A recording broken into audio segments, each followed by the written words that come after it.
आज से 6.5 करोड़ साल पहले पृथ्वी कुछ ऐसी दिखाई देती थी।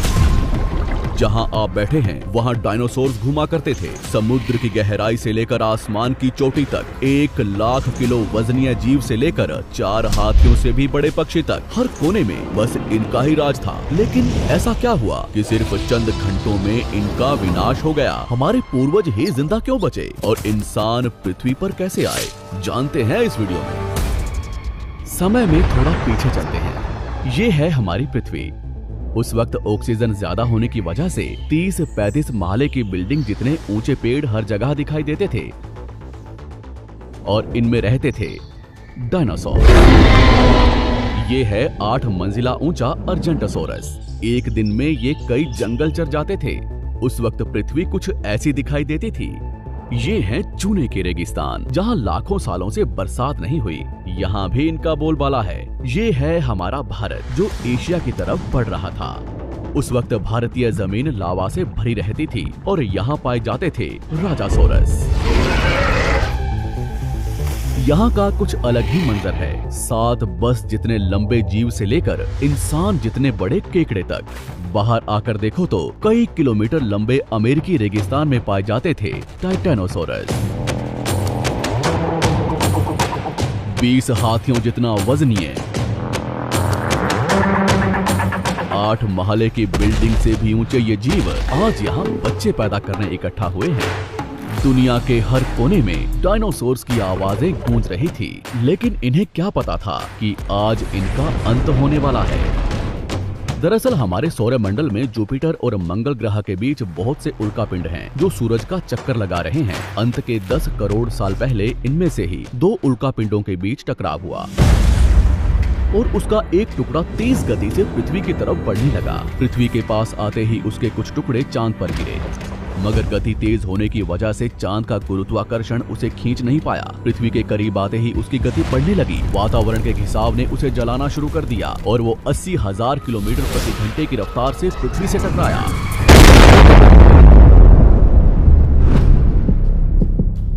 यहाँ रात के 1:30 बज रहे थे।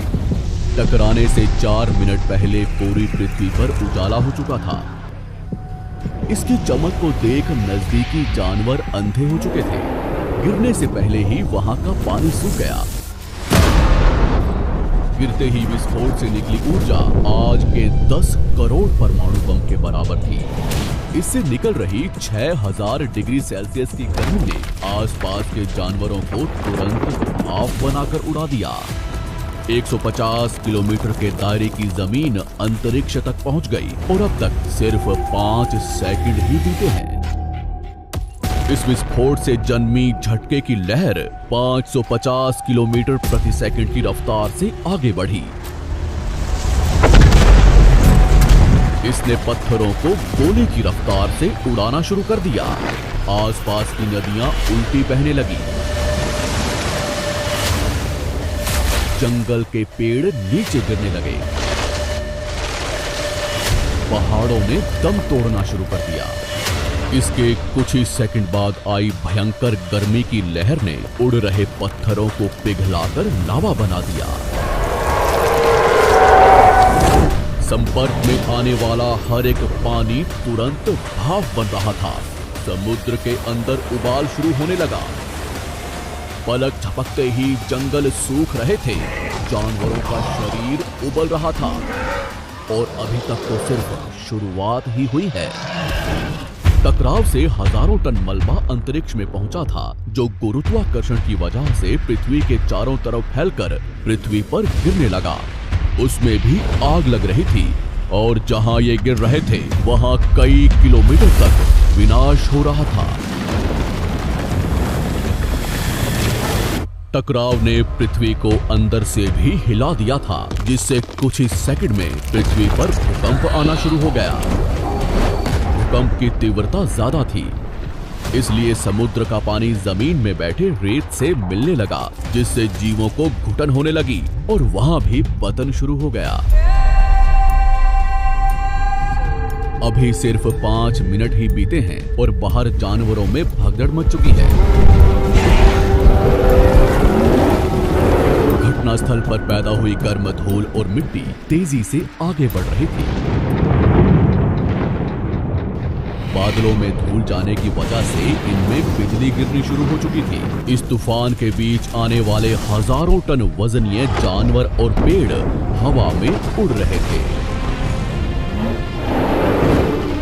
कुछ ही देर में ये तूफान अफ्रीका तक पहुंचा, जिससे वहां के चूने के रेगिस्तान वातावरण में मिलने लगे और बादल जहरीले होने शुरू हो गए। इसके पीछे टकराव ने समुद्र के पानी को बादलों से भी ऊंचा उठा दिया था, जिससे गर्म पानी की भयानक बाढ़ आ रही थी। 5 घंटे के अंदर पूरी पृथ्वी धूल से ढक गई। पृथ्वी का औसत तापमान कई 100 डिग्री सेल्सियस तक पहुंच चुका था। पूरी दुनिया के जंगलों में आग लगी हुई थी और भूकंप ने मरे हुए ज्वालामुखियों को उजागर कर दिया था। हर सेकंड पृथ्वी गर्म हो रही थी, ऑक्सीजन कम हो रहा था, पृथ्वी पर जमी बर्फ पिघल रही थी और नदियों में बाढ़ आना शुरू हो चुका था। इस महाविनाश के बाद ज्यादातर जमीन में रहने वाले कीड़े मकोड़े और स्तनधारी जीव ही जिंदा बचे थे। पृथ्वी की 70% आबादी विलुप्त हो चुकी थी। कुछ डायनासोर्स अभी भी जिंदा थे, जो या तो छोटे थे या उन्हें किसी गुफा ने बचा लिया था।